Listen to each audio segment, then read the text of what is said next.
I'm Steve, I live in Canberra in the ACT. I wrote in with a question to Allan about my old FJ40. This is number 4, right? And since he's a good Toyota mechanic, hopefully he's got an answer for me. And there's the short wheelbase. The FJ40 we've got, it's been around 4 generations now through the one family. We've passed it on eventually, I'm just the caretaker for it. Eventually I'll pass it on to my wife's niece, and she lives in Bundaberg. And at the moment she's 9, so we've got to look after it for a little bit longer. Hello, you right there? Oh, sorry. I heard you had problems with your car. I'm Allan from Tamer. I just thought I'd come up and see if I could help you.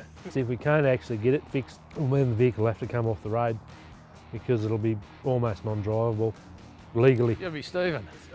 Good on you, buddy. How you going? Yeah, oh, nice. I've had a couple of guys look at it exhaust-wise and they said, yeah, we might be able to do something, but it'll cost you.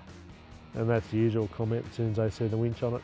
So we got a problem with the manifold you mentioned? Yeah, it's when you start her up and hear a run, you can hear it ticking. Right, what I'll do is we'll start it up in a couple of minutes. You've got the fan blade on back the front too. That's good. Yeah, that'll cause a bit of strain there. It's close to Walnuts. Do you want to go in and have a coffee?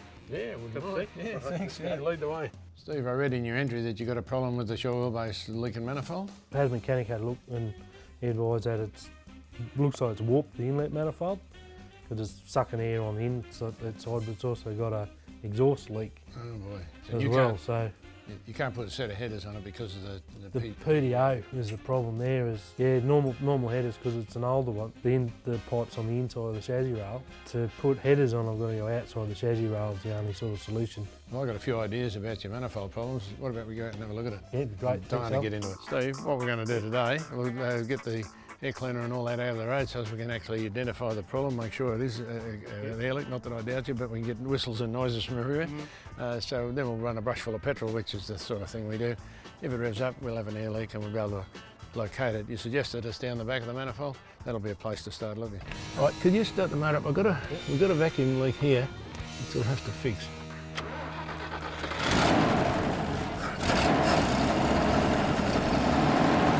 Take that away as soon as I've done. We've checked out the things that it could have been, like throttle shaft, carby gasket, air leaks, valve stem oil seals. But down the back there, you heard the motor rev up nicely.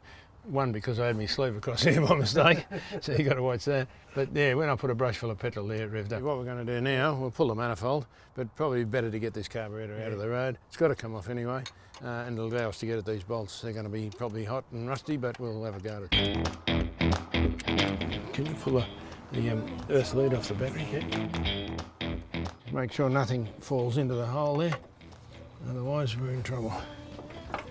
That's the carby, all in one bit. You might find a problem down there. No, that's perfect. Steve, sometimes we have problems with air leaks, can't get it to run properly, check the manifold, check everything, and this is all bolted together. But sometimes, because this heat exchanger thing here, where the exhaust manifold is allowed to come up and heat the air so as it starts and runs first thing in the cold morning, we've had cracks through here, and you can't tell. It's darned hard. That's perfect in there now. There's no cracks or sign of any crack there at all. So I noticed on that manifold, on the other side, there's an open chamber. Yeah. And yours has got 2 holes? 2 holes, That varies a little bit. Sometimes, you'll find that's just a block, an insulator block. If I pull that out, it'll be the same as that. Yeah. Credit card receipts, so much joy the plastic brings. My surname's faded, but We nearly got the manifold off. We've got one more bolt to go. We're having a good time here at the moment. It's going to be very interesting to have a look at what we got. So what comes out now then? I can see already what the trouble is. The problem is pretty evident there. That gasket is coming right out from there. We've loosened the manifold off now, but you can see where that's expanded up in the air, and you'll see it better when we pull this manifold off. That's not broken, that's part of the manifold there, 3-piece. See piston rings around them to seal. Oh, yeah. Steve, mind the end pipe doesn't come down on you. Right, you got it? I don't want it all bent if it hits your head. Just, can you... What was it? That's it. That's it. You give us a hand up here, Maestro. It's caught on that valve there. See that? It's just caught there. Pull the mate. That's it. Strike me, Vic. That's the complete thing. And you can see there, right where it's warped there and here. Yeah, see they're lucky to go through there.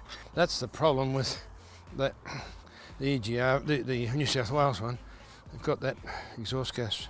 So look at the stud too.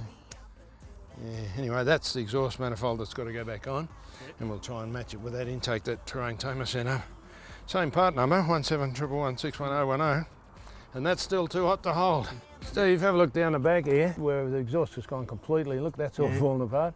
And this, the intake is moved up and it's sucking air in through there. It's not an old gasket, it's a good type of gasket, but it's been extremely hot, and I think it's because, as I said before, this flap in here that directs the gas from one place to another is jammed in the position that is heating the intake manifold all the time instead of only just first time on startup.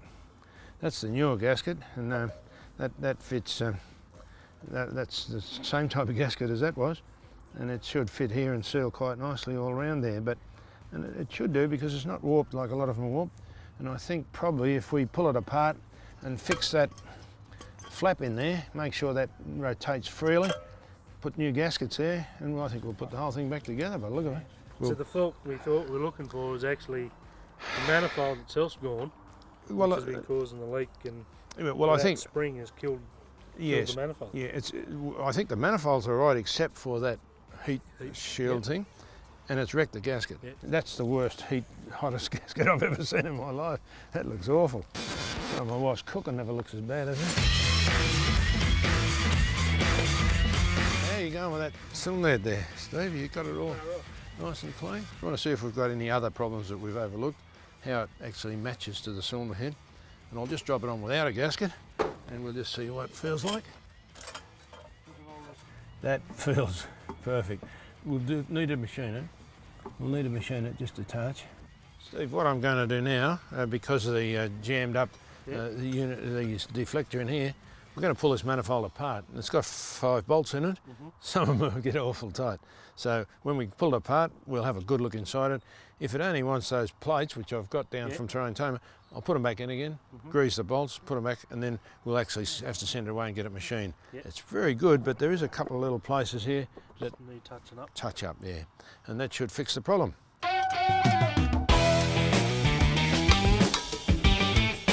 Just separate this now and just have a look and see if we can find what the problem is. Oh, I can feel, oh boy, there's the thing, there's no problem with that, but have a look at this.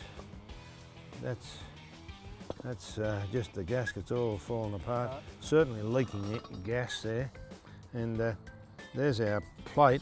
Now that plate looks odd because that's normal. It's normally cracked through that side. That's a standard sort of fitting, stainless steel, and that's how we often find them. But I think you'll find that was what was jamming that, because it is sort of around like here. In actual fact, I think you'll find that was in the wrong way around.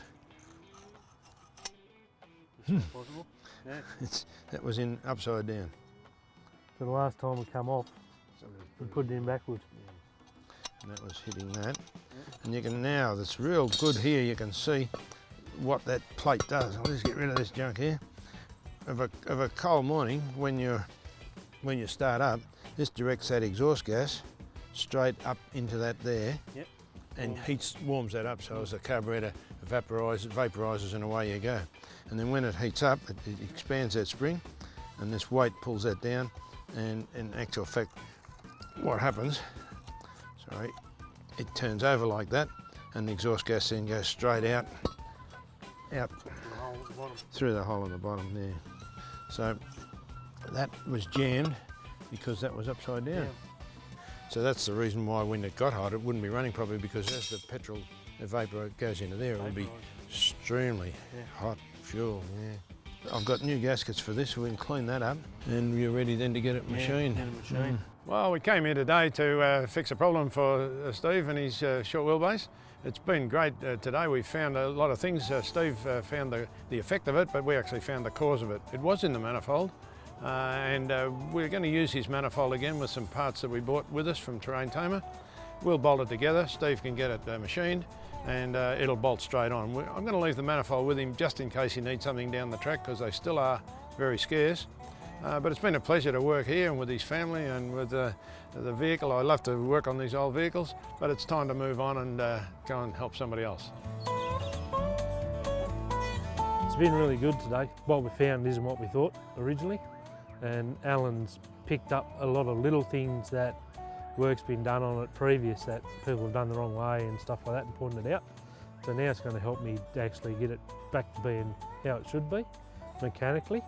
So then we can concentrate on keeping it on the road and keeping it going. I've always been trying to say to him, why can't we fix it? Just why can't we buy the parts? Why can't we fix it? And it's been quite frustrating. So for Allan to come and give us a solution and get it back on the road again, I mean, that's just awesome. It's a dream come true for us. So for your chance for me to visit you in your shed and fix your four-wheel drive problem, go to the Four Wheel Drive Action website and fill out the details, and maybe we'll see you then.